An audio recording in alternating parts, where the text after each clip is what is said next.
In the previous presentation, we have discussed the concept of subspace and the properties by which we can decide whether a subset S of a vector space is a subspace or not. Now, there are two important theorems actually. One theorem is called intersection of two subspaces is always subspace. Suppose V is a vector space, let us consider a bigger one. Suppose V is a vector space over the field of real numbers R, of course, and this is one subspace, suppose S, this is one subspace, suppose T, then this one, this shaded one is S intersection T, you know it. And if S is a subspace of V, T is a subspace of V, then S intersection T will be a subspace of V. This is a very important theorem. So, this theorem is asked in the exam also. How? We will prove it. Suppose we consider alpha beta belongs to S intersection T. Then since alpha beta belongs to S intersection T, so alpha belongs to S intersection T and beta belongs to S intersection T. So, alpha belongs to S intersection T and beta belongs to S intersection T. So, alpha plus beta will belong to S intersection T. And similarly, if we consider C from here, then C alpha and C beta will also belong to S intersection T. So, S by the property of the subspace which has been discussed in my earlier discussion, then we can say that S intersection T is a subspace of V. So, the question is S is a subspace of V, T is a subspace of V, then the intersection of S and T, S intersection T will be a subspace of V, that is to be proved.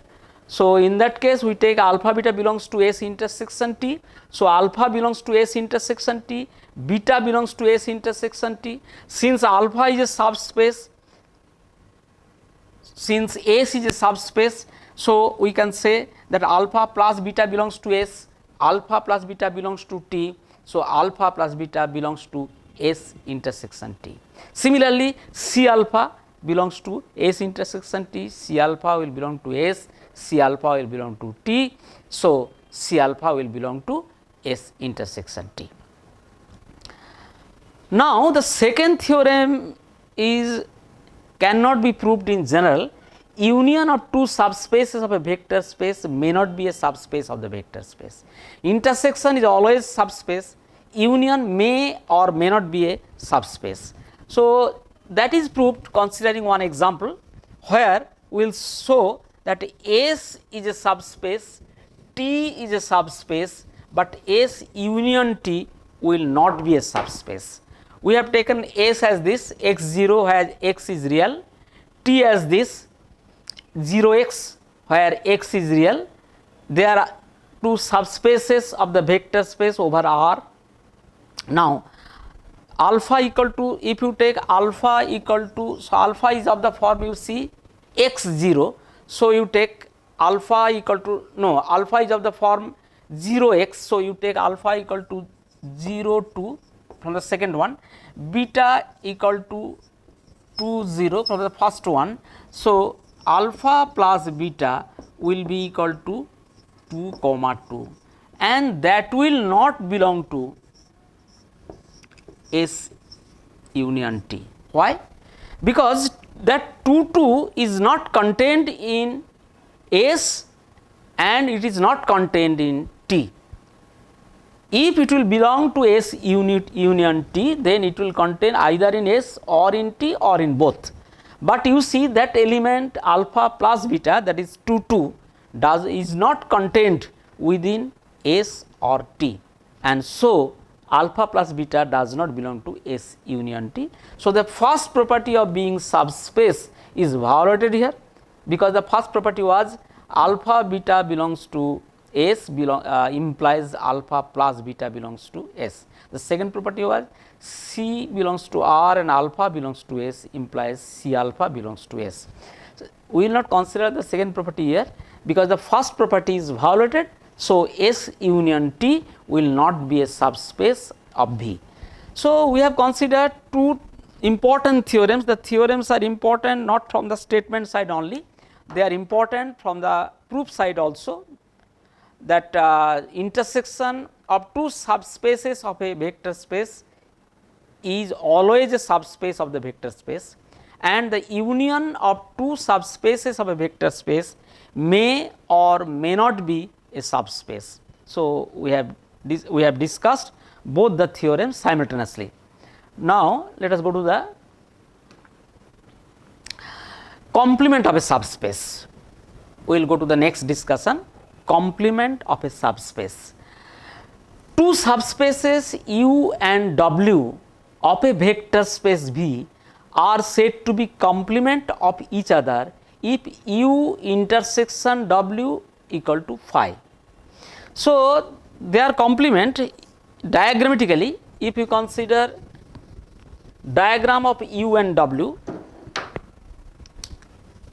so this is the vector space V and we consider two subspaces U and W. Suppose this is a subspace U, we have already discussed, if it satisfies two properties then it is a subspace, and V is this, and you see U intersection V in this example, U intersection not V but W, because V is the vector space, U intersection W equal to phi, the null set. Actually there is no gray area, common area between U and W. So, in that case the U intersection W equal to phi, and in that case U and W are said to be complement to each other. And we will discuss later on about the dimension of vector space, but remember here this dimension of V equal to dimension of U plus dimension of W. Also one more property is there, U plus W equal to V. So, that in that case this diagram is not sufficient. In that case the diagram will be like this, this is U and this is U and this is W, then U plus W equal to V. In general, for any two vector spaces, dimension of U intersection V, dimension of V is equal to dimension of U plus dimension of W minus dimension of U intersection W. This is in general, this formula is followed by any two subspaces U and W, but if the two subspaces U and W are mutually exclusive, that means if one is complement to the other, then the first formula will be valid, because you know U intersection W will be null set, you have seen, and the dimension of the null set is 0. So, if it is 0, I think these two formula are same. This is the general formula and this is the particular formula. Actually short answer type questions or MCQs may be given here that prove that dimension of V equal for any two subspaces U and W of the vector space V over the field of real numbers R. I am repeating the problem. This problem is very regular type of problem. For any two subspaces U and W of a vector space V over the field of real numbers, which one of the properties hold good? There will be this property will be there, this property will be there, and another property with positive sign will be there, and another property will be just like this will be minus and this will be minus. So, there will be four properties, four options actually.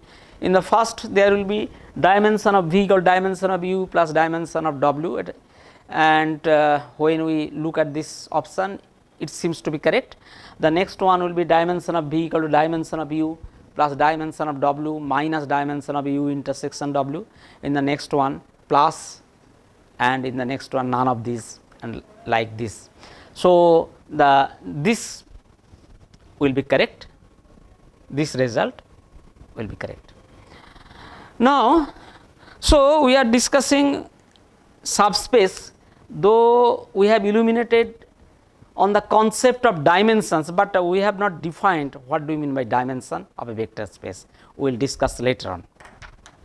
And after that, we will go to linear combination of vectors. Actually, the elements of V, the vector space, are called vectors. The elements U, W and etc. of the vector space V, V is the vector space, its elements alpha, beta in general, they are called vectors. Now, what do you mean by linear combination of vectors? We consider, suppose, 3 vectors and each of 3 dimensions, because we usually treat 3 dimensional vectors. Suppose these are the 3 vectors alpha, beta, gamma. Alpha is one vector, it is of the form A1, B1, C1. Beta is another vector, it is of the form A2, B2, C2, and gamma is another vector, it is of the form A3, B3, C3. Now, under what condition these 3 vectors alpha, beta and gamma are said to be linearly independent or linearly dependent? The brief property we will discuss later on, but the very concept is that if we consider 3 constants, suppose P alpha plus Q beta plus R gamma, if we take it as 0, if we take, then P equal to Q, that will imply, if that implies P is equal to Q is equal to R equal to 0. If this relation implies, we take P, Q, R are any 3 scalars, and if P alpha plus Q beta plus R gamma equal to null vector implies P equal to Q equal to R equal to 0, then these 3 vectors alpha, beta and gamma are said to be linearly independent, otherwise they are said to be linearly dependent. So, you consider the vectors, you take some constants, some constants, some scalars, and you multiply the vector with the scalar and take the addition and make it 0, that is null vector. And if this relation implies that P equal to Q equal to R equal to 0, then these 3 vectors alpha, beta, gamma are linearly independent, otherwise they are linearly dependent. Actually, this is the basic principle, but usually what we adopt, if the determinant delta formed by the vectors A1, formed by the components of the vectors A1, B1, C1, A2, B2, C2, A3, B3, C3, if this is not equal to 0, then the vectors alpha, beta and gamma are called linearly independent, So, the determinant formed by the components of the vectors, if that is not equal to 0, then the value of the determinant is not equal to 0, then the vectors are linearly independent, otherwise they are called linearly dependent vectors. And here we have considered 2 properties. A collection of vectors containing null vector is always linearly dependent. So, that is very important thing for solving problems. If a set of vectors contains null vector, it will be linearly dependent. You need not calculate it, you need not proceed with some determinant or like this. And a collection of vectors containing a collection of linearly dependent vectors is linearly dependent. So, if we consider 3 linearly dependent vectors and again 3 more linearly dependent vectors, a set S1 of 3 linearly dependent vectors, another set S2 of 3 linearly dependent vectors, then when S1 and S2 will be mixed, then the total set containing 6 vectors will be linearly dependent. and any part of a collection of linearly independent vectors is linearly independent. So, there are 5 linearly independent vectors, suppose alpha, beta, gamma, delta and phi, and if you take any part of it, suppose you take 3 vectors alpha, beta, gamma, it will be again linearly independent. So, the 3 properties are very important. One, if a set of vectors contain null vector, then it will be always linearly dependent. If we mix up two sets of linearly dependent vectors, then the result will be linearly dependent. If we consider a subset of a set of linearly independent vectors, a set of linearly independent vectors are there. If we consider any subset of that, that will be linearly independent. Thank you.